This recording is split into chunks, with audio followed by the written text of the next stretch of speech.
വളരെയേറെ മതസൗഹൃദത്തിനും പരസ്പര വിനിമയങ്ങൾക്കുമൊക്കെ കേളികേട്ടൊരു ദേശമായിരുന്നു നമ്മുടേത്. പക്ഷെ ഇവിടെയും ഇത്തരം ചില ചർച്ചകളൊക്കെ നടക്കുന്നുള്ളത് വളരെ വ്യസനകരമാണ്. ഭയത്തിൻ്റെ, വിഷാദത്തിൻ്റെ, തർക്കങ്ങളുടെ, ആകുലതകളുടെ, അനിശ്ചിതത്വങ്ങളുടെ ഒക്കെ കിടങ്ങിൽ നിന്ന് പുറത്തു വരാനായിട്ട് ഭൂമിക്ക് കിട്ടുന്ന ഏറ്റവും നല്ല കാലങ്ങളിലൊന്നായിട്ട് തന്നെ വേണം ഈ ഒരു ഡിസംബർ മാസം നമ്മൾ ഗണിക്കാനും തോന്നുന്നു. ക്രിസ്മസ് എല്ലാത്തിനും പോസിബിലിറ്റി ഉണ്ടാക്കുന്ന കാലമാണ്. തമോന്മുഖം ജീവിതം പ്രഭാമയം സന്നിധാനം.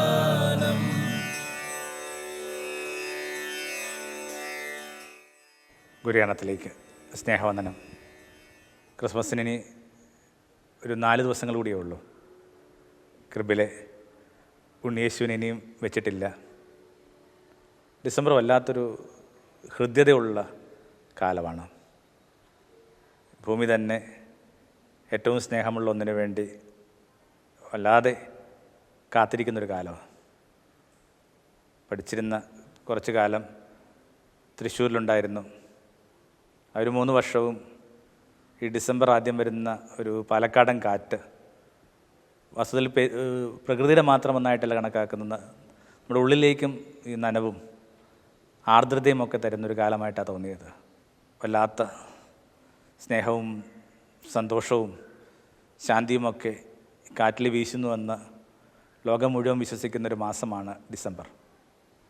ചരിത്രത്തിൽ അത്തരം കാലത്തിനകത്ത് മനുഷ്യൻ നടത്തിയിട്ടുള്ള വളരെ ഹീറോയിക്കായിട്ടുള്ള ചില വീണ്ടെടുപ്പുകളും അനുരഞ്ജനങ്ങളുടെയുമൊക്കെ കഥയുണ്ട്. കാരണം നമുക്കറിയാവുന്ന ഒരുപക്ഷെ നമ്മൾ വിദ്യാലയങ്ങളൊക്കെ പഠിച്ചിട്ടുള്ളൊരു സംഭവം തന്നെയായിരിക്കും. 1914 പിന്നീടൊരു ലോകയുദ്ധം ഉണ്ടായതുകൊണ്ട് 1-ാം ലോക മഹായുദ്ധം എന്ന പേരിൽ അറിയപ്പെടുന്ന ആ കാലം, അങ്ങനെ മനുഷ്യർ എണ്ണമില്ലാത്ത രീതിയിൽ ചെയ്യപ്പെടുമ്പോൾ ഒരു ട്രെഞ്ചിനപ്പുറവും ഇപ്പുറവുമായിട്ട് 2 ദേശക്കാരാണ്, ജർമ്മൻസും ഇങ്ങനെ ബ്രിട്ടീഷ് ആൾക്കാരുമാണ്. 2 പേരുടെ ഉള്ളിൽ ഇങ്ങനെ പരസ്പരം പകയ്ക്കാവശ്യമുള്ള കാര്യങ്ങൾ കുത്തി നിറക്കപ്പെട്ടിട്ടുണ്ട്. വല്ലാത്ത രീതിയിൽ മറ്റ് ദേശത്തിൻ്റെ ആ ഒരു കാര്യങ്ങളൊക്കെ ഏറ്റവും മോശമായിട്ട് നൽകാനായിട്ടായിരുന്നു അക്കാലത്തെ പത്രങ്ങളൊക്കെ ശ്രദ്ധിച്ചുകൊണ്ടിരുന്നത്. അത്രയും പകയൊക്കെ ഉണ്ട്.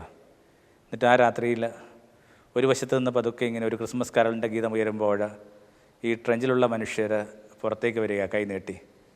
അവർ പരസ്പരം കൈകോർത്ത് പിടിക്കുകയും അവരൊരുമിച്ച് ആ ഗാനം പാടിത്തീർക്കുകയും ഒക്കെ ചെയ്ത സംഭവം ചരിത്രത്തിലെ ഏറ്റവും ഭംഗിയുള്ളൊരു മുഹൂർത്തമായിട്ട് ഓർമ്മിക്കപ്പെടുന്നുണ്ട്. അതിന് ചില ആഘോഷങ്ങളൊക്കെ, അതിൻ്റെ ആ പ്രത്യേക കാലഘട്ടത്തിൻ്റെയൊക്കെ ചില ആഘോഷങ്ങൾ ഒരു 3-4 വർഷം മുമ്പ് നടന്നിരുന്നു.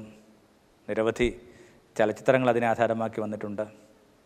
കുറച്ച് പേർ ഒരുമിച്ച് ഒരു കീർത്തനം പാടുന്നത് കൊണ്ട് ഇത്രയും വലിയ ഭൂമിയുടെ പകയ്ക്കും വിദ്വേഷത്തിന് എന്ത് കുറവാണ് ഉണ്ടാകുന്നത് എന്ന് വേണമെങ്കിൽ നമുക്ക് തിരികെ ചോദിക്കാൻ പറ്റും. പക്ഷേ ഇത്തരം ചെറിയ ചുവടുകളിലാണ് ക്രിസ്മസ് നമ്മുടെ ഉള്ളിലേക്ക് കടന്നു വരേണ്ടത്. മനുഷ്യൻ്റെ അനുരഞ്ജനത്തിനും സ്നേഹത്തിനും ആർദ്രതയ്ക്കും വേണ്ടിയുള്ള ചുവടുകളിലൂടെ ആയിരിക്കണം ക്രിസ്മസ് എല്ലാ കാലങ്ങളും അനുസ്മരിക്കപ്പെടേണ്ടത്.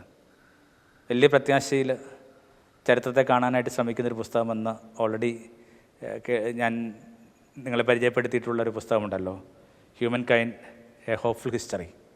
അതിനൊരു 18 അധ്യായമുണ്ട്. 18-ാം അധ്യായം അവസാനിക്കുന്നത് ഇത്തരം ചില കാര്യങ്ങളുടെ അനുസ്മരണത്തിലാണ്. ആ 18-ാം അധ്യായം അവസാനിക്കുന്നത് ഈ കിടങ്ങളിൽ നിന്ന് പുറത്തു വരാനായിട്ട് ക്ഷണവുമായിട്ടാണ്. അതിൻ്റെ ടൈറ്റിൽ തന്നെ അങ്ങനെയാണ്, come out of the trenches. കിടങ്ങെന്ന് പറയുന്നത് മനുഷ്യനിർമ്മിതമാണ്. മനുഷ്യൻ തൻ്റെ ഭയത്തിൽ നിന്നും അവരിന് പ്രവേശിക്കാനാവാത്ത വിധത്തിൽ അപര്യാപ്തത അനുഭവിക്കുന്നത് കൊണ്ടും നിസ്സഹായത അനുഭവിക്കുന്നത് കൊണ്ടും തീർക്കുന്നതാണ് കിടങ്ങളെന്ന് പറയുക. ഒരിടത്തും പോലും അത് നേച്ചറിൻ്റെ സൃഷ്ടികൾ നമുക്കറിയാം.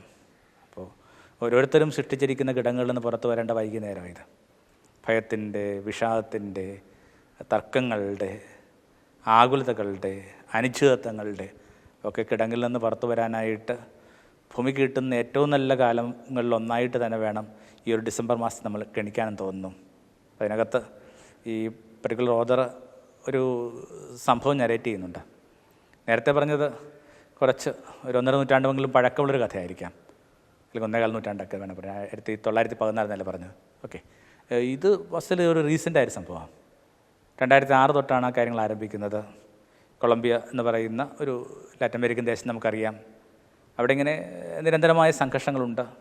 ഒരു 50 വർഷമായിട്ട് FARK എന്ന് പറയുന്ന അതിൻ്റെ ഒരു ചുരുക്കെഴുത്താണെന്ന് തോന്നുന്നു, ഒരു കൃത്യമായൊരു ഒളിപ്പോരാളി സംഘം അവിടെ ഉണ്ട്. കഴിഞ്ഞ അരനൂറ്റാണ്ടായിട്ട് ആ ദേശം സമാധാനം അനുഭവിച്ചിട്ടില്ല.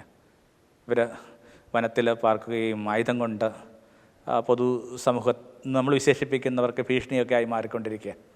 സമാധാനം ആ ദേശം അറിഞ്ഞിട്ടില്ല. അപ്പോൾ 2006 ഒരു ഡിസംബർ മാസം അവിടെ ഒരു വളരെ പ്രശസ്തമായൊരു അഡ്വർടൈസിങ് ഏജൻസി ഉണ്ട്. ഇങ്ങനെ അവരുടെ ഓഫീസിലേക്ക് ഒരു ഫോൺ വരികയാണ് ഗവൺമെൻറ്റിൽ നിന്ന്, നാടിൻ്റെ പ്രതിരോധ മന്ത്രിയിൽ നിന്ന്. ഏതെങ്കിലും തരത്തിലൊക്കെ ഈ മനുഷ്യർക്ക് വേണ്ടി അവർക്ക് തിരിച്ചു വരാൻ പറ്റുന്ന വിധത്തിലുള്ള എന്തെങ്കിലും ക്യാമ്പയിൻ നടത്താനാവുമെന്നാണ് ചോദിക്കുന്നത്. കാർലോന്നും ജുവാനെന്നും പറയുന്ന 2 പേരാണ് അതിൻ്റെ ഉത്തരവാദിത്തമുള്ളവർ. അവർ ഈ കാര്യങ്ങളെ തങ്ങൾക്കിണങ്ങിയ മട്ടിൽ പഠിക്കാനായിട്ട് തുടങ്ങി. അപ്പോൾ അവർ മനസ്സിലാക്കിയ ഒരു കാര്യം, ഏതൊരു മനുഷ്യരെ കണക്കും സാധാരണ മനുഷ്യർ തന്നെയാണ് ഈ ഒളിപ്പോരാളികളെന്ന് നമ്മൾ ഈ പറയുന്ന ഗൊറില്ല എന്ന് നമ്മൾ വിശേഷിപ്പിക്കുന്ന ഈ മനുഷ്യരും. അവർ എന്താ വ്യത്യാസമുള്ളത്? ഒരേ മമതകളും ഒരേ തീക്ഷ്ണമായ വികാരങ്ങളും ഒരേ വിഷാദങ്ങളും ഒക്കെ ഉള്ള മനുഷ്യർ തന്നെയല്ലേ. എന്തോ കാര്യം കൊണ്ട് അവരിങ്ങനെ ഒരു പ്രത്യേക സെഗ്മെൻ്റായിപ്പോയി. അപ്പോൾ അവരുടെ ആ അടിസ്ഥാന അടിയൊഴുക്കുകൾ ഒന്ന് തന്നെയാണെന്ന് മനസ്സിലാക്കിയ ഇവർ വളരെ ഹൃദയപൂർവ്വം ഇവരുമായിട്ട് ഇടപെടാൻ വേണ്ടി തീരുമാനിച്ചു. അതിന് ഏറ്റവും നല്ല കാലം ആ ക്രിസ്മസ് തന്നെ ആവട്ടെ അവർ തീരുമാനിച്ചു. അവർ ചെയ്ത ഒരു ആദ്യത്തെ കാര്യം വെച്ചാൽ കൂറ്റൻ ഇങ്ങനെ വലിയ വനങ്ങളാണ്, ഇവിടെ വനങ്ങളാണ്. ഒരു തരത്തിൽ നമുക്കിങ്ങനെ എത്തിപ്പെട്ടാനാവാത്ത വിധത്തിലുള്ള വളരെ തിക്കായിട്ടുള്ള വനങ്ങളാണ്. അവിടെ ഇങ്ങനെ ഒരു 9 സ്ട്രാറ്റജിക് ഇടങ്ങളിൽ, വളരെ പ്രധാനപ്പെട്ടായിട്ടുള്ള ഈ വനത്തിൻ്റെ ഇടങ്ങളിൽ ഒരു 75 മീറ്ററോളം വലിപ്പമുള്ള മരങ്ങൾ കണ്ടെത്തി ഏകദേശം 2000 വിളക്കുകൾ അതിനകത്ത് തൂക്കി. കാടിനുള്ളിൽ 7 വലിയ കൂറ്റൻ ഇങ്ങനെ ക്രിസ്മസ് മരങ്ങൾ ഒരുങ്ങിയാണ്. അതിൻ്റെ അടുക്കിലേക്ക് ചെല്ലുമ്പോഴേക്കും അതിനകത്തുനിന്ന് ഒരു സന്ദേശം ഇങ്ങനെ ആ മരത്തിൽ തെളിഞ്ഞു വരും. ആ രീതിയിലാണ് അത് രൂപപ്പെടുത്തിയിരിക്കുന്നത്. അതിങ്ങനെയാണ്: ക്രിസ്മസിന് വനത്തിലേക്ക് വരാമെങ്കിൽ നിങ്ങൾക്ക് എന്തുകൊണ്ട് വീട്ടിലേക്ക് വന്നുകൂടാ? ക്രിസ്മസ് എല്ലാത്തിനും പോസിബിലിറ്റി ഉണ്ടാക്കുന്ന കാലമാണ്. ഇവർ വിചാരിച്ചതിനേക്കാൾ ഹാർട്ടി ആയിട്ടാണ് ഈ മരങ്ങളെ, ഈ കാട്ടിപ്പെട്ടു പോയ അല്ലെങ്കിൽ കാട്ടിൽ തങ്ങളെ തന്നെ വിടാൻ തീരുമാനിച്ച് ഈ മനുഷ്യർ ഏറ്റെടുത്തത്. ഏകദേശം ഒരു 300-ലധികം ആൾക്കാർ പിന്നീടുള്ള 1-2 മാസത്തിനകം പുറത്തേക്ക് വന്നു. കാര്യങ്ങൾ നീണ്ടുപോവുകയാണ്. ഒരു ദിവസം കൊണ്ട് സംഭവിക്കുന്ന മാറ്റമാണെന്ന് ഇവരാരും തെറ്റിദ്ധരിച്ചിട്ടില്ല. അടുത്ത ഡിസംബർ ആകുമ്പോഴേക്കും ഇവർ വേറൊരു കാര്യം മനസ്സിലാക്കി. എല്ലാവരും ഈ വനത്തിലൂടെ ഒന്നുമല്ല യാത്ര ചെയ്യുന്നത്. പലരുടെയും സഞ്ചാരപഥം എന്ന് പറയുന്നത് ഒരു നദിയുണ്ട്.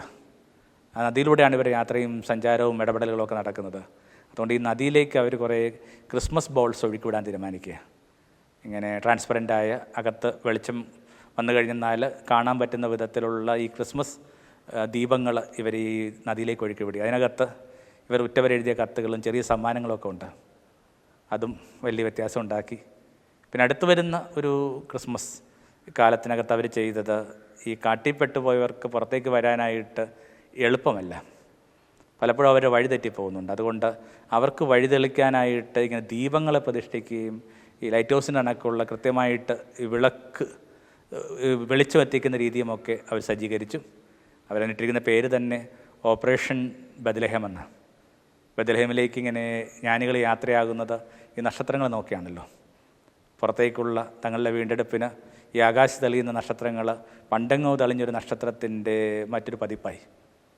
പിന്നെയും കുറച്ചു കാലം കൂടി പോകുമ്പോൾ ഇവരവസാനത്തെ തങ്ങളുടെ സ്നേഹായുധം പുറത്തു കൊണ്ടുവരികയാണ്. അത് ഇവരുടെ അമ്മമാരെ തപ്പിപ്പിടിച്ച് കത്തെഴുതിക്കുക എന്നുള്ളതാണ്. ഒപ്പം അതിനകത്ത് അവരുടെ ജീവിതത്തിൽ ഈ കുഞ്ഞുങ്ങളുമായി ബന്ധപ്പെട്ട എന്തെങ്കിലുമൊക്കെ സ്നാപ്സ് ഉണ്ടെങ്കിൽ, ചിത്രങ്ങളുണ്ടെങ്കിൽ അതുകൂടി അവരതിനകത്ത് ചേർത്ത് വെച്ചു. ആ ചിത്രങ്ങളുടെ പുറകിൽ അവരെഴുതി, നീ വലിയ പുരുഷനായെന്ന് കേൾക്കുന്നു, നീ എന്നെ ഭയപ്പെടണമെന്നൊക്കെ ചിലരൊക്കെ പറയുന്നുണ്ട്, പക്ഷേ നീ എൻ്റെ കുഞ്ഞു മാത്രമാണ് അമ്മ. ഈ ഒരു 2006 തൊട്ട് 2011 വരെയുള്ള ഡിസംബർ മാസങ്ങളുടെ ആ ഒരു കാലത്തെയും പരിസരത്തെയും കവിതയും ഈ മനുഷ്യൻ ഉപയോഗപ്പെടുത്തി. അങ്ങനെ പതുക്കെ ഏകദേശം പകുതിയോളം പേര് പുറത്തേക്ക് വരികയും അവരിങ്ങനെ പൊതുജീവിതവുമായിട്ട് സഹകരിക്കുകയും വലിയ തിരിച്ചുവരവിൻ്റെ ആഘോഷമായിട്ടത് കൊണ്ടാടുകയും ചെയ്തു. ഇതിനൊക്കെ ഒരു ആനിമേഷൻ കൊടുത്ത അന്നത്തെ ക്യൂബൻ പ്രസിഡൻറ്റിന് പിന്നീട് സമാധാനത്തിനുള്ള നോബൽ സമ്മാനവും കിട്ടുന്നു. ഈ ഒരു ഇൻസിഡൻറ്റ് പറഞ്ഞിട്ടാണ് ഈ പുസ്തകം അവസാനിക്കുന്നത്. ചുരുക്കത്തിൽ ക്രിസ്മസ് എന്ന് പറയുന്ന ഹോപ്പിലാണ് ഈ പ്രതീക്ഷയുടെ പുസ്തകം അവസാനിക്കുന്നത്. ക്രിസ്മസോളം വലിയ ആ പ്രതീക്ഷ എന്താണ്? ഓരോ ക്രിസ്മസും പറയുന്നത് ഒരൊറ്റ കാര്യം മാത്രമാണ്: നമ്മൾ സൃഷ്ടിച്ച, നമ്മുടെ ഭയം കൊണ്ടും നിസ്സഹായത കൊണ്ടും ദുഃഖം കൊണ്ടും സൃഷ്ടിച്ച ഘടകങ്ങളിൽ നിന്ന് പുറത്തു പോവാ. മനുഷ്യർ ഇങ്ങനെ സ്വന്തം ഇടങ്ങളിൽ നിന്ന് പുറത്തു വരാനായിട്ട് മടിച്ചൊരു രാത്രിയുടെ ഓർമ്മ കൂടിയാണ് ക്രിസ്മസ്. ഒരു രാത്രി മുഴുവൻ നിറവേറുള്ളൊരു സ്ത്രീയും അവളുടെ തച്ചനായ പുരുഷനും കൂടി തെരുവുകൾക്ക് അലയുകയാണ്. ഏതെങ്കിലും ഒരിടത്ത് തങ്ങൾക്ക് ഈ കുഞ്ഞിന് പിറവി കൊടുക്കാനായിട്ട് പറ്റുമോ എന്നറിയാനായിട്ട്. എല്ലാം ഇങ്ങനെ കൊട്ടിയടക്കപ്പെടുക. മനുഷ്യർ തങ്ങളുടെ വാതായനങ്ങളെ മുറുക്കുന്നത് വാസ്തവത്തിൽ ഭയത്തിൽ നിന്നാണ്. എല്ലാ വാതായനങ്ങളുടെയും കാര്യം അത് തന്നെയാണ്. ഇങ്ങനെ ഭയം വർദ്ധിക്കുമ്പോഴാണ്. മഹാരാഷ്ട്രയിൽ ഒരു വില്ലേജുണ്ട്. അവരുടെ പ്രത്യേകത എന്ന് പറയുന്നത് അവർ തീരെ അവരുടെ വാതിലുകൾ അടച്ചാറില്ല. എന്തിനാ ബാങ്ക് പോലും തുറന്നായിട്ടിരിക്കുന്നത് ഒരു ആചാരത്തിൻ്റെയും വിശ്വാസത്തിൻ്റെയും ഭാഗമായിട്ട് ചെയ്യുന്നൊരു കാര്യമാണ്. പക്ഷെ എന്നാൽ പോലും അത് അവിടെ പോവുകയും കാണുകയും ചെയ്തിട്ടുള്ള മനുഷ്യർ പറയുന്ന ഇതാണ്: ഇവർക്ക് ഒന്നിനെയും ഭയമില്ല. മനുഷ്യർ അവരെ ജാലകങ്ങൾ തുറന്നിടണമെങ്കിലും വാതിലുകൾ തുറന്നിടണമെങ്കിലും നിരത്തിലേക്ക് വരണമെങ്കിലും ആദ്യം പുറത്ത് കിടക്കേണ്ടത് ഈ ഭയത്തിൽ നിന്നാണ്. ഈ ഭയം എന്ന് പറയുന്നത് വാസ്തവത്തിൽ അവനവൻ തന്നെ സൃഷ്ടിച്ച ഘടന. അതുകൊണ്ടാണ് ആ രാത്രിയിൽ ഒരു വിളി മുഴങ്ങുന്നത്: ഭയപ്പെടരുത്. രാവാർത്തിരുന്ന ഇടയന്മാരുടെ അടുക്കലേക്ക് വന്നിട്ട് ദേവദൂതർ പറഞ്ഞ ദൂത് അത് മാത്രമാണ്: ഭയപ്പെടരുത്. അവനവൻ്റെ ഭയങ്ങളെ കുറുകെ കടന്നിട്ട് അവനവൻ സൃഷ്ടിച്ച ഘടകങ്ങളിൽ നിന്ന് പുറത്തു വരാൻ പറ്റുമോ? പുതിയ പുതിയ ഘടകങ്ങൾ രൂപപ്പെട്ടുകൊണ്ടിരിക്കുക. ഒരുപക്ഷെ വളരെയേറെ മതസൗഹൃദത്തിനും പരസ്പര വിനിമയങ്ങൾക്കുമൊക്കെ കേളികേട്ടൊരു ദേശമായിരുന്നു നമ്മുടേത്. പക്ഷെ ഇവിടെയും ഇത്തരം ചില ചർച്ചകളൊക്കെ നടക്കുന്നുള്ളത് വളരെ വ്യസനകരമാണ്. ആരുടെ സ്ഥാപനത്തിൽ നിന്ന് സാധനങ്ങൾ വാങ്ങരുതെന്നും ആരുടെ സ്ഥാപനം ഉപേക്ഷിക്കരുതെന്നൊക്കെ പറഞ്ഞ് തിട്ടൂരങ്ങൾ ഉണ്ടാകുമ്പോൾ, തീർപ്പുകൾ ഉണ്ടാകുമ്പോഴേക്കും മനുഷ്യൻ സൃഷ്ടിക്കുന്ന പുതിയ പുതിയ കിടങ്ങൾ രൂപപ്പെടുകയാണ്. എല്ലാ കിടങ്ങൾക്കകത്തുനിന്നും മനുഷ്യൻ പുറത്ത് കിടക്കണം. അതിനുവേണ്ടിയാണ് ആദിയിലെ വേദപുസ്തകത്തിൽ ശബ്ദം മുഴങ്ങുന്നുണ്ട്: നീ എവിടെയാണ്? ആ ശബ്ദം കേൾക്കുമ്പോഴേക്കും ഈ മനുഷ്യൻ പൊതുവിടത്തിലല്ല. ഈ മനുഷ്യൻ ഒരിക്കൽ താൻ സഞ്ചരിച്ച അതേ പാതകളിലല്ല, മറിച്ച് അല്ലെങ്കിൽ ഒളിച്ചിരിക്കുകയാണ്. അയാൾ സൃഷ്ടിച്ച ഒരു ഭയത്തിൻ്റെ കിടങ്ങിൽ ഈ മനുഷ്യൻ ഒളിച്ചിരിക്കുകയാണ്. അയാളിങ്ങനെ പരിഭ്രമിച്ചിരിക്കുകയാണ്.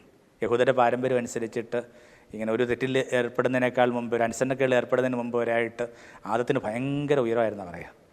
ഇങ്ങനെ തേക്കിനേക്കാളും ഓക്കിനേക്കാളും ഒക്കെ ഉയരമുണ്ടായിരുന്നു. എന്നാൽ അയാൾ ആ തെറ്റ് ചെയ്ത ആ നിമിഷം തൊട്ട് അയാളിങ്ങനെ ചുരുങ്ങി ഒരു ചെറിയൊരു കരിയിലക്കാട്ടിൽ ഒളിക്കാൻ പറ്റുന്ന വിധത്തിൽ, അല്ലെങ്കിൽ കുറ്റിക്കാട്ടിൽ ഒളിക്കാൻ പറ്റുന്ന വിധത്തിൽ അയാൾ ചെറുതായിപ്പോ എന്ന് പറയുക. അതുമായി ബന്ധപ്പെട്ട് അവർക്കൊരു ചൊല്ലുപോലുമുണ്ട്: സിൻ ഷാൽ ഷ്രിങ്ക് യു, പാപം നിങ്ങളെ ചുരുക്കും. അപ്പോൾ ഇങ്ങനെ അധർമ്മം കൊണ്ടും അനീതി കൊണ്ടും ഒക്കെ ചുരുങ്ങിപ്പോയ മനുഷ്യരാണ് ഈ പറഞ്ഞ കിടങ്ങളിൽ ഒളിച്ചിരിക്കുന്നത്. അവരോട് പുറത്തു വരാനായിട്ടാണ് ക്രിസ്മസ് കാലം ആവശ്യപ്പെടുക. പുറത്ത് വരിക. പുറത്ത് ഭംഗിയുള്ളൊരു കാലം കാത്തിരിപ്പുണ്ട്, അന്ത്യജനത്തിൻ്റെ ഒരു കാലം കാത്തിരിപ്പുണ്ട്, കരഘോഷത്തിൻ്റെ ഒരു കാലം കാത്തിരിപ്പുണ്ട്, ഒരുമിച്ചുള്ള വിരുന്നുകളുടെ കാലം കാത്തിരിപ്പുണ്ട്. ഏത് കാട്ടിൽ നിന്നും പുറത്ത് കടക്കാനായിട്ട് ആര് തെളിച്ച നക്ഷത്രങ്ങളുണ്ട്. വേദപുസ്തകത്തിലെ ഒരു കുഞ്ഞു ഭാഗവുമായിട്ട് ഇത്തരം ചില വിചാരങ്ങൾക്കുള്ള ഒരു ബന്ധം കൂടി പറഞ്ഞ് അവസാനിപ്പിക്കാം. ഇങ്ങനെ വലിയൊരു ജനക്കൂട്ടം തന്നെ തേടി മരുഭൂമിയിലേക്ക് വരുമ്പോൾ യോഹന്നാൻ അവന് വഴിയൊരുക്കാൻ വന്നവൻ അവർ വിളിക്കുന്ന വാക്ക് അണലിസന്തതികളെന്ന. ആസന്നമായിരിക്കുന്ന ആ തീക്കാറ്റിൽ നിന്ന് ഓടി അകലാനായിട്ട് നിങ്ങളെ പ്രേരിപ്പിച്ചതാരാ, പഠിപ്പിച്ചതാരെന്ന് ചോദിച്ചുകൊണ്ടാണ് അവർ അഭിസംബോധന ചെയ്യുന്നത്. അതിനകത്ത് ഒത്തിരി വിപുലിക്കലായ വിസ്തീർണങ്ങളുണ്ട്. എന്തുകൊണ്ടാണ് ഈ പദം ഉപയോഗിക്കുന്നതൊക്കെ ഉള്ളത്? കാരണം ഒരു തിന്മയുടെ ഒരു മെറ്റഫറായിട്ടാണല്ലോ ഈ പാമ്പ് ആദ്യം ഉപയോഗിക്കപ്പെടുന്നത്. അപ്പോൾ ആ ഒരു അർത്ഥത്തിലൊക്കെയാണെന്ന് മട്ടിലൊക്കെയാണ് പൊതുവെ കുറച്ച് കാർക്കശ്യത്തിലും കുറച്ച് ധാർഷ്ട്യത്തിലുമൊക്കെ വേദപുസ്തകം വ്യാഖ്യാനിക്കുന്നവരെ ഇപ്പോഴും പറഞ്ഞുകൊണ്ടിരിക്കുന്നത്. പക്ഷേ അതിന് കൃത്യമായ ചില വായനകളുണ്ട്. യോഹന്നാൻ തനിക്ക് പരിചയമുള്ള ഒരു സൂചന ഉപയോഗിക്കുകയായിരുന്നു. അയാൾ കണ്ടിട്ടുണ്ട് വല്ലപ്പോഴുമൊക്കെ ഇങ്ങനെ മരുഭൂമിയിലെ കരിയിലകൾക്ക് തീ പിടിക്കുന്നത്. തീ ഇങ്ങനെ പിടിച്ചു കഴിയുമ്പോൾ ഇതിൻ്റെ താഴത്തെ മണൽത്തിട്ടയുണ്ട്. ഈ മണൽത്തിട്ടയിലാണ് ഇത്തരം ഉരകങ്ങളൊക്കെ പാർക്കുന്നത്. മേൽത്തട്ടിൽ ഇങ്ങനെ തീ ആളിപ്പടരുമ്പോഴേക്കും ഇങ്ങനെ സ്വന്തം ജീവൻ രക്ഷിക്കാനുള്ള ആ ഒരു ഇൻസ്റ്റിങ്ക്റ്റിൽ ഈ സകലമാന ഉരകങ്ങളും കൂടി ഇങ്ങനെ പുറത്തേക്ക് കടക്കും. അവ ഇങ്ങനെ തീക്ക് മുമ്പായിട്ട് ഇങ്ങനെ ഒരു കറുത്ത ഒരു പുഴ കണക്കൊഴുകി വരുന്നൊക്കെയാണ് ഈ മരുഭൂമിയെ പഠിക്കുന്നവർ എഴുതി വെച്ചിട്ടുള്ളത്.